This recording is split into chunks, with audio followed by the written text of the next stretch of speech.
Hello guys, welcome back to my YouTube channel SKM study away of success. मैं हूं आपका educator Shivam Mishra. आपका स्वागत करते हैं आपके अपने यूट्यूब चैनल एसकेएम स्टडी पे।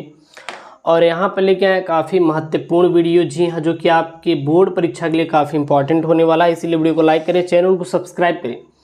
70 में 70 स्कोर कराने के लिए यहाँ पे बहुत ही इंपॉर्टेंट टॉपिक को मैंने लेके आया कि आखिर आप 12th बायोलॉजी में 70 में 70 कैसे स्कोर कर पाएंगे, वो भी बिना किसी आप टेंशन के। जी हाँ, आप जो यहाँ पे मैं टॉपिक बता रहा हूँ, केवल आप इन टॉपिक को पढ़ के जाइएगा। ये 70% सिलेबस भी बताऊँगा यहाँ पे, ये 100% सिलेबस है, लेकिन क्लास 12th जो बायोलॉजी का है न्यू सिलेबस के अकॉर्डिंग मैं यहाँ पे टिक लगवाऊंगा। इसका आप टेंशन बिल्कुल भी मत लीजिएगा। और हम आपको बताते चलेंगे कि कहाँ से कितने अंक के प्रश्न आएंगे और कौन सा आपके लिए बहुत ही इम्पॉर्टेंट होने वाला है और इम्पॉर्टेंट चैप्टर क्या है।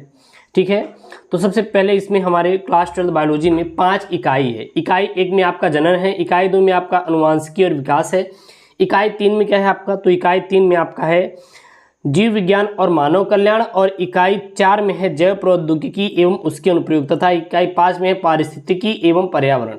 लेकिन इनमें से कौन कौन सी इकाई आपके लिए इंपॉर्टेंट है, किस इकाई से कितने अंक आपके पूछे जाएंगे, उसको डिस्कशन करते करते हम लोग इंपॉर्टेंट टॉपिक को हम लोग कवर करने वाले हैं। ठीक है ना, जो कि आपके लिए इंपॉर्टेंट टॉपिक होने वाला है और मात्र यही पढ़ के जाना। चलिए, तो सबसे पहले जीवों में जनन आपका पढ़ना नहीं है, क्योंकि ये आपके यूपी बोर्ड परीक्षा सिलेबस से निकाल दिया गया है। बात करेंगे आपका इकाई 2, मतलब इकाई 1 का अध्याय 2 जो है पुष्पी पादपों में लैंगिक जनन, यह आपके बोर्ड परीक्षा के सिलेबस में है और यह बोर्ड परीक्षा में आएगा। इसमें कौन कौन सा ऐसा इंपॉर्टेंट है, तो आपको पढ़ना पड़ेगा यहाँ पे नर एवं मादा युग्मकोद्भिद का विकास को आप पढ़ लीजिए, जो कि आपके लिए काफ़ी इंपॉर्टेंट होने वाला है। इस टॉपिक को आप कंप्लीट कर लीजिए। तो सबसे पहला टॉपिक क्या पढ़ेंगे हम लोग, नर एवं मादा युग्मकोद्भिद का विकास, साथ ही साथ मैं आपको भी करवा दूंगा। ठीक है ना, उसके बाद आप दूसरा इसमें से पढ़ लीजिएगा दोहरा निषेचन। जी हाँ, दोहरा निषेचन ये आपका सेकेंड टॉपिक हो गया। उसके बाद आपको पढ़ना क्या है, यहाँ पे तीसरा टॉपिक आपको मैं दे रहा हूँ असंग जनता। जी हाँ, ये आपको पढ़ लेना है कि असंग जनता क्या होता है, पढ़ लेना। और अनिषेक फलन, ये तो बहुत छोटे छोटे इंपॉर्टेंट, तो ये टॉपिक नंबर आपका 4 है। 4 क्या है, अनिषेक फलन को पढ़ना है। उसके बाद आपको 5वां पढ़ना है बहुभ्रूणता। जी हाँ, आपको चैप्टर 2 पुष्पी पादपों में लैंगिक जनन से केवल इन्हीं 5 टॉपिक को पढ़ना है। इसके अलावा आपको कोई भी टॉपिक मत पढ़िए। ये 5 टॉपिक में से कोई ना कोई प्रश्न आपके बोर्ड परीक्षा में आ जाएगा। अब हम आपको विथ प्रूफ दिखा रहे हैं कि ये प्रश्न आया है कि नहीं। ये आपके पिछले साल का पेपर है, आप खुद देख लीजिए यहाँ पे प्रश्न आया कि नहीं। आवृतबीजी अंडाणु का नामांकित चित्र बनाइए। जी हाँ, नामांकित चित्र बनाने के लिए इन्होंने वहाँ पे दिया है। ठीक है ना, तो ये देख सकते हैं आप कितना इंपॉर्टेंट मैं यहाँ पे आपको प्रश्नों करवा रहा हूँ। जो आपके पिछले साल के पेपर पैटर्न में आए हुए हैं उनको भी मैं करवा दूंगा, आप बिल्कुल टेंशन मत लीजिएगा। हर एक प्रश्न जो भी आपके लिए इंपॉर्टेंट रहेगा, सारा का सारा प्रश्न मैं आपको करवा दूंगा। किसी अन्य चीज को आपको पढ़ने की जरूरत बिल्कुल भी नहीं रहेगी। पूरा मैं 70% सिलेबस के आधार पर ही बताऊंगा। इसके बाद आपका मानव जनन, मानव जनन से कौन कौन सी इंपॉर्टेंट टॉपिक आपको पढ़ने की जरूरत है वो देख लीजिए। आपको पढ़ना है नर जनन तंत्र और मादा जनन तंत्र। पहला आपको नर जनन तंत्र और दूसरा मादा जनन तंत्र पढ़ना है। उसके बाद ब्रीड, वृषण एवं अंडाशय की सूक्ष्म संरचना के बारे में आपको पढ़ना है, जो कि काफ़ी इंपॉर्टेंट वाला है। तो ये आपका तीसरा मतलब दूसरा टॉपिक हो गया। 5 उसमें 2 ये 7 टॉपिक हो गया। 7 के बाद आपको यहाँ पे हम बताएंगे कि आप इसको पढ़ लीजिएगा युग्मक जनन। युग्मक जनन में आपका शुक्राणु जनन अंड जनन दोनों आ जाए, यानी तीसरा टॉपिक इसको पढ़ लेना है।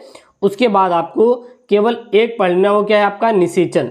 जी हाँ, निषेचन ये आपका क्या है, पहला हो गया, दूसरा, तीसरा, ये आपका चौथा टॉपिक यहाँ पे हो गया। अगर एक और आपको पढ़ना है तो इसमें से आप लोग इसको पढ़ लीजिएगा प्रसव एवं दुग्ध श्रवण। तो ये तो पढ़ ही लेंगे, ये आप अगर लगाना चाहते हैं तो ये आप 5वां टॉपिक, यानी कि 2 चैप्टर से आपके 10 टॉपिक हो गए, जो कि काफ़ी निचोड़ होने वाला ये वीडियो है। जी हाँ, चैप्टर यहाँ पे दूसरा, तीसरा और यहाँ पे चलिए चौथा चैप्टर आपका क्या है, जनन स्वास्थ्य। जनन स्वास्थ्य, अब जनन स्वास्थ्य में आपको क्या क्या पढ़ना है, जनन स्वास्थ्य में आपको क्या क्या टॉपिक आपको पढ़ना है, जो कि आपके बोर्ड के लिए काफ़ी इंपॉर्टेंट होने वाला है।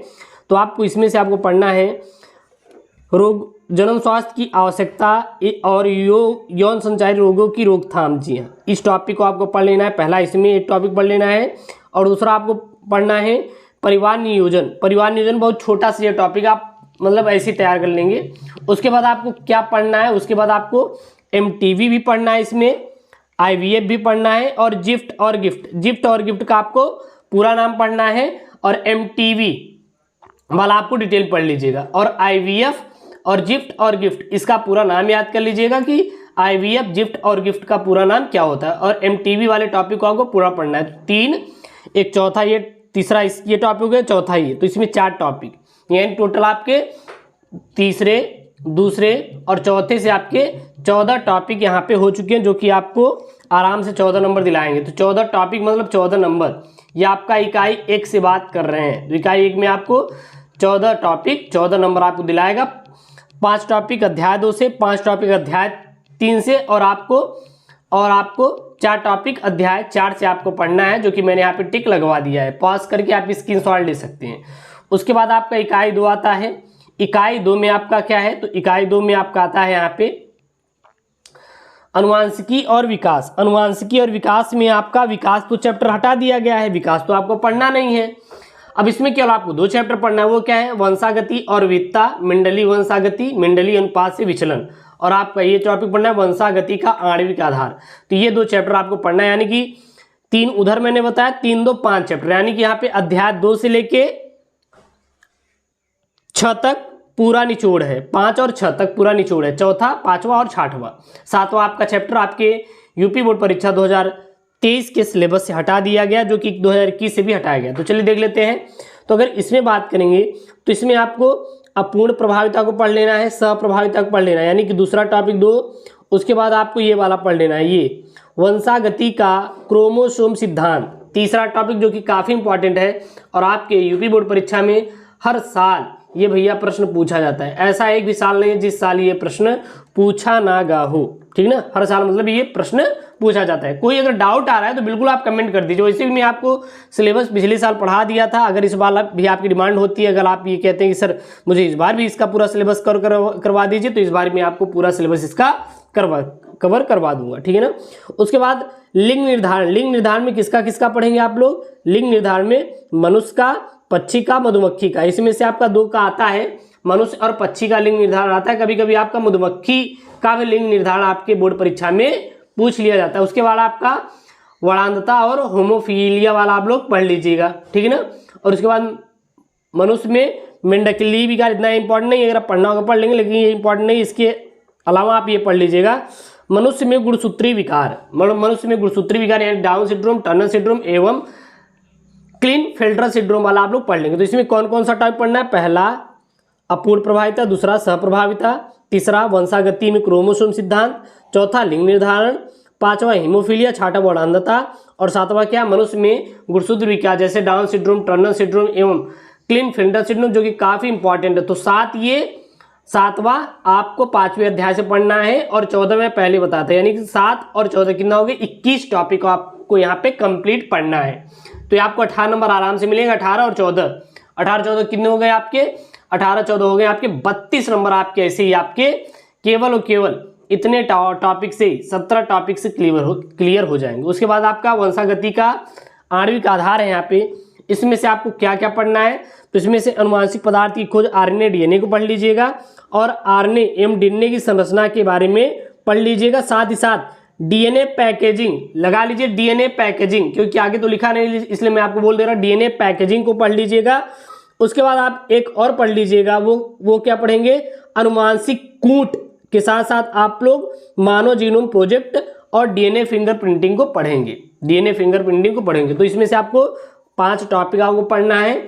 इसमें से आपको 7 टॉपिक और इसमें से आपको 4 टॉपिक, इसमें से 5, इसमें से 5, यानी कि टोटल कितने हो गए? 21 टॉपिक पढ़ लेंगे आपका। तो यहाँ पे 34 नंबर आपका क्लियर हो जाएगा, जो कि आप लिए काफ़ी इंपॉर्टेंट यहाँ पे टॉपिक मैंने बताया है। वीडियो अच्छा लगे तो वीडियो को लाइक करिए और इसका फुल सोल्यूशन मैं करवा दूंगा, आप टेंशन मत लीजिएगा।